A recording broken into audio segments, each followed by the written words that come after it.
수포자가 언제 제일 많이 생기는지 아시나요? 고등학교 1학년? 2학년? 아니요, 그렇게 멀리 가지 않습니다. 이미 중학교만 들어가도 수포자 비율은 2배가 돼요. 이제 초등학교에서 중학교로 올라가면서 부모님들 걱정이 많으시죠? 6년 만에 처음으로 학교를 옮기는 거니까요. 아이들한테도 굉장히 혼란스러울 텐데요. 청소년 비행의 3분의 2가량이 중학교 때 처음 시작이 된다는 것만 봐도 알 수가 있습니다. 중학교 대비해야 합니다. 그런데 반대로 중학교 입학은 위기가 아닌 엄청난 기회일 수가 있습니다. 환경이 바뀌고 시간이 많으니까 새로운 마음으로 새롭게 시작하기에 최적의 시기인 거죠. 이런 기회는 12년간의 학교 생활을 통틀어서 딱 2번밖에 오지 않습니다. 저는 아쉽게 첫 번째 기회를 놓쳤었고 중학교 시절을 통째로 날려버렸었죠. 성적이 계속 떨어졌습니다. 제가 다시 돌아간다면 예비 중1 절대 놓치지 않을 겁니다. 중학교 때 이 기회 잡아주시잖아요? 그럼 사교육 도배 안 해도 됩니다. 그렇다면 이런 중학교 시기 해줘야 하는 것들이 어떤 것들이 있을까요? 오늘은 예비 중1이 중학교에 들어가기 전에 준비해야 하는 사항 5가지에 대해서 알아보도록 하겠습니다.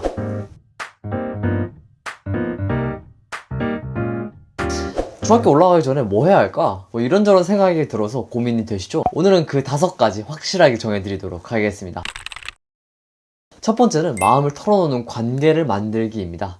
이거 진짜 중요해요. 제발 이걸 꼭 봤으면 좋겠어서 첫 번째로 말합니다. 중학교를 안 겪어본 어머님들은 제대로 이해하지 못합니다. 사춘기 아이가 얼마나 반항적이고 싸우고 내 뜻대로 안 되고 어긋나는지요. 사춘기를 잘 넘기는 것이 중학교 학교 생활을 잘 넘기는 거라고 말씀드릴 수 있습니다. 중학교 1학년, 2학년이 되고 사춘기가 시작되면 어떤 일이 일어날까요? 일단 항상 화나 있어요. 왠지 모르겠는데 늘 화가 나. 저도 그랬거든요, 사실. 그래서 말이 보통 안 통합니다. 내가 스스로 뭔가 독립해서 하고 싶다 뭐 이런 마음이 굉장히 강해져서 엄마 말을 전혀 안 들으려고 해요. 그리고 더 중요한 게 친구들하고 관계를 세상에서 제일 중요하게 생각을 합니다. 여기서부터 대부분의 문제가 발생을 하는데 초등학교 때는 보통 별일이 없어요. 그런데 중학생 때부터는 일탈하는 친구들이 생기기 시작하거든요. 시작할 때 말씀드렸다시피 비행의 3분의 2가량이 중학교 때 시작이 됩니다. 근데 진짜 문제는 이거를 계속 엄마한테 숨기기만 한다라는 거예요. 일탈을 뭐 한 번 할 수 있어요. 그런데 계속 반복되고 나는 어긋난 사람이야 라는 정체성이 박히는 순간 돌이킬 수가 없게 돼버립니다. 그래서 필요한 게 마음을 털어놓는 관계를 만들어 놓는 거예요. 그러려면 받아들이고 인정하는 연습을 계속해서 해야 됩니다. 아이를 보면은 부족한 부분만 보이잖아요. 그리고 실제로도 부족한 점이 많고요. 또 아직 말을 잘 들어서 지적하면 꽤 빨리 나아지는 것 같습니다. 그래서 계속 지적해야 하나 싶기도 하고요. 그런데 이거 알아야 돼요. 그 나이에는 당연히 부족합니다. 근데 그 부족한 점을 인정하고 이거를 같이 해결해 나가자라는 조력자의 모습을 보여주지 않으면은 나중에는 얘기할 기회도 없어지게 돼요. 그럼 해결할 방법도 없어지고요. 옛날부터 지적만 하던 사람한테 아이가 어긋나서 도움이 필요할 때 과연 내 속마음을 털어놓고 도움을 청하려고 할까요? 중학교 시기에 정말 중요한 것 중에 하나는 좋은 관계를 쌓아놓는 거예요. 사실 이거 하나만 제대로 집중해도 많은 것들이 해결됩니다. 잊지 않으셨으면 좋겠어요. 예비 중1이 지금 해야 하는 것 2번째는 스스로 공부하는 습관입니다. 공부에 있어서 이 습관이 가장 중요해요. 초등학교랑 중학교랑 가장 큰 차이가 뭘까요? 아이의 자율성이 커진다. 이게 가장 큰 차이점입니다. 초등학교 때까지는 매번 알림장 써왔었죠? 중학교 때 알림장 쓸까요? 아니요. 그럼 어떻게 학교 일들을 알죠? 아이들이 알아서 전달해줘야 됩니다. 선생님들마다 다르겠지만 그냥 해야 할 일들을 정리도 안 하고 말만 해주는 경우도 굉장히 많아요. 꼼꼼하지 않으면 여기서 다 흘려버리겠죠? 이런 거 다 스스로 해야 됩니다. 그리고 선생님들이 과목마다 다 달라지니까 학생 한 명 한 명을 그렇게 잘 알지도 못해요. 그래서 이전만큼 관리를 잘 해줄 수도 없습니다. 그래서 필요한 게 스스로 챙겨서 공부하는 습관인데요. 중학교는 자기주도학습의 시작이라고 볼 수 있습니다. 그 첫 단추를 중학교 올라가서 힘들게 시행착오하면서 겪는 것보다는 겨울방학 때부터 미리 해주면 좋습니다. 그리고 스스로 공부하는 습관은 단순히 중학교 때 쓰는 게 아니라 한 번 만들어 놓으면 입시가 끝날 때까지 계속 필요해요. 고등학교 학생들도 공부하는 습관이 없어서 굉장히 힘들어합니다. 그럼 이제 자기주도적인 학습 습관의 시작은 어떻게 하냐? 그 시작은 3번째에서 알려드리도록 하겠습니다. 3번째는 계획을 짜는 습관입니다. 아직까지 일정 관리가 전혀 되어 있지 않을 거예요. 학교 갔다가 학원도 한번 가고 나머지는 그냥 되는 대로 있었을 거거든요. 이때 플래너를 한번 써보는 것도 도움이 될 겁니다. 나중에 플래너를 안 쓰고 공부하는 학생들도 분명히 있는데요. 플래너를 안 써도 될 만큼 하루가 단순하게 잘 반복이 되는 경우에는 이런 게 가능하기는 해요. 하지만 초반을 잡아 나갈 때 플래너만큼 좋은 방법은 또 없습니다. 플래너를 작성하면서 스스로 계획을 짜서 공부를 하다 보면 스스로 어떻게 공부를 해야 할지 자기주도적인 능력이 길러지기도 하고 매번 같은 시간 플래너를 통해서 공부를 하다 보면 공부하는 습관이 생기기도 합니다. 이렇게 계획을 세워서 공부하다 보면 중학생 때는 스스로 공부하는 아이가 되어서 먼저 앞서 나가게 될 겁니다. 근데 이런 거 하루 이틀로는 안 됩니다. 최소 60일 정도는 있어야 되고 엔간하면 3달 정도는 신경을 써줘야 하죠. 이렇게 꾸준한 관리 한 번만 해주면 나중에 끝까지 해낼 수 있습니다. 꼭 계획 짜서 실행하기 아이랑 해보시길 바랄게요.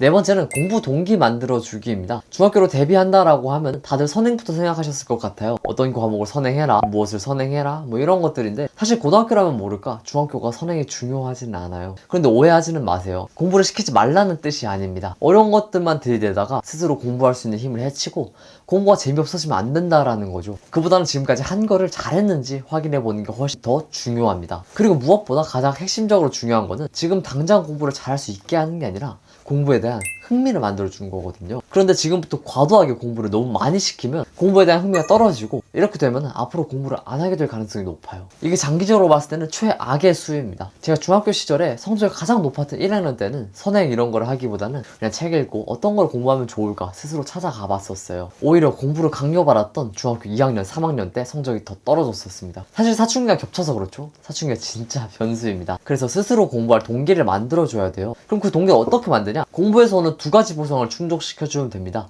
하나는 외적 동기, 그리고 하나는 내적 동기입니다. 외적 동기라고 하면은 공부 잘하면 뭐 좋은 거 사주고 뭐 그런 식으로 해야 되는 거냐? 이렇게 생각하실 수가 있는데요. 그게 아니에요. 그럼 물질적인 보상은 오래 가지 않을 뿐더러 효과도 낮습니다. 최고의 외적 동기는 칭찬이에요. 아무리 사춘기 아이라고 하더라도 칭찬만큼 도움이 되는 방법은 또 없습니다. 그리고 내적 동기인데요. 이거는 아이에 대해서 또 많이 알고 아이가 자신을 성찰할 수 있게끔 유도해야 됩니다. 무엇을 좋아하는지, 공부에서는 어떤 걸 느끼는지, 앞으로 무엇을 하고 싶은지 이런 내용들이 하나하나 모여서 공부해야 할 내적 동기가 됩니다. 꼭 아이와 편한 분위기로 공부에 대한 대화를 많이 나눠보세요. 다섯 번째는 공부를 어떻게 해야 하는지 알려주는 겁니다. 초등학교 학생들은 공부에 대해서 어떻게 생각을 할까요? 대부분 학교 수업을 듣는다? 이 정도로 생각을 하실 거예요. 근데 이거는 문제가 굉장히 크죠? 공부 그런 식으로 하는 거 아닙니다. 이렇게 잘못된 관념을 가지고 있으면 앞으로 공부해 나가는데 큰 걸림돌이 될 수가 있어요. 그렇다면 공부를 도대체 어떻게 해야 될까요? 물론 수업을 듣는 게 공부의 첫 걸음임은 명확하게 해야 됩니다. 가장 우선적으로 중요한 거는 공부라는 게 단순히 수업을 듣는 걸 의미하는 것이 아니라 정말로 무엇을 뜻하는지를 이해를 하고 이거를 적용해 나가는 과정이다 라는 거에 대해서는 명확하게 알아야 한다라는 거예요. 비유하자면은 수업을 열심히 듣는 것은 입 안에 음식을 넣는 거라고 생각할 수 있어요. 하지만 우리가 입 안에 넣기 위해서 밥을 먹는 건 아니죠. 위장에서, 소장에서, 대장에서 그것들을 소화해내고 내 에너지로 만들기 위해서 먹는 거잖아요. 가장 궁극적으로는 어떤 내용을 이해를 하고 그걸 설명할 수 있을 때까지 공부를 하는 것이 진짜 공부라는 사실을 명확하게 인지를 시켜줘야 합니다. 진짜 이것만 돼도 앞으로 문제가 정말 많이 해결이 될 거예요. 초등학교를 지나면서 공부를 제대로 해본 적이 크게 없으니까 공부가 어떤 건지에 대해서 아직 잘 모를 수가 있어요. 공부의 의미와 하는 방법에 대해서는 한번 정리를 하고 갈 필요가 있습니다. 이렇게 5가지 예비 중1이 해야 하는 것들에 대해서 알아봤는데요. 분명하게 알게 된 것도 있고 찜찜한 것도 있을 거예요. 아, 이런 것들을 하면 되는구나. 깨달음을 얻음과 동시에 아, 이거 너무 어려운데 어떻게 해야 되지? 이런 생각도 드셨을 겁니다. 그래서 오늘 말한 5가지 소통, 공부 습관, 계획 세우기, 공부 동기, 공부 방법 이 5가지를 전부 다 해결할 수 있는 방법을 소개해 드리도록 하겠습니다. 바로 학습 코칭이라는 건데요. 학습 코칭은 다른 수업들과 어떻게 다른가 궁금해 하실 것 같아요. 공부에서 정말 중요한 거는 특정한 과목을 가르치는 방법 뭐 이런 것들이 있지 않습니다. 아예 공부 동기, 공부 습관, 그리고 공부 방법을 얼마나 잘 알고 있는지에 따라서 판가름이 나죠. 학습 코칭은 바로 그런 지점을 건드립니다.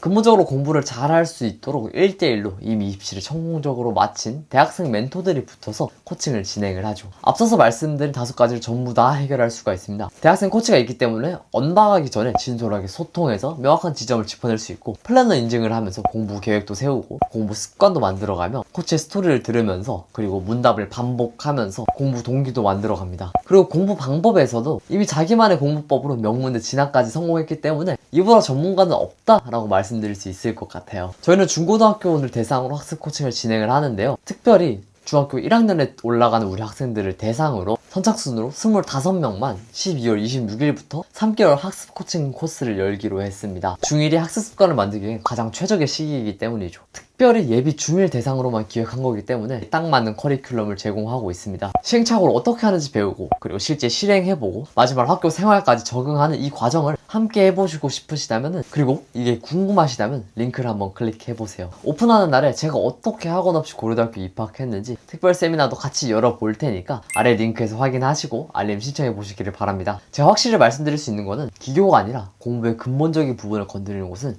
여기밖에 없다라는 겁니다. 늦기 전에 신청하고 26일 저희랑 같이 달려보면 좋을 것 같습니다. 언제나 아이들을 먼저 생각하는 부모님들의 곁을 저희 위드러너가 항상 지키겠습니다. 영상 시청해주셔서 감사합니다. 다음에 또 뵙겠습니다.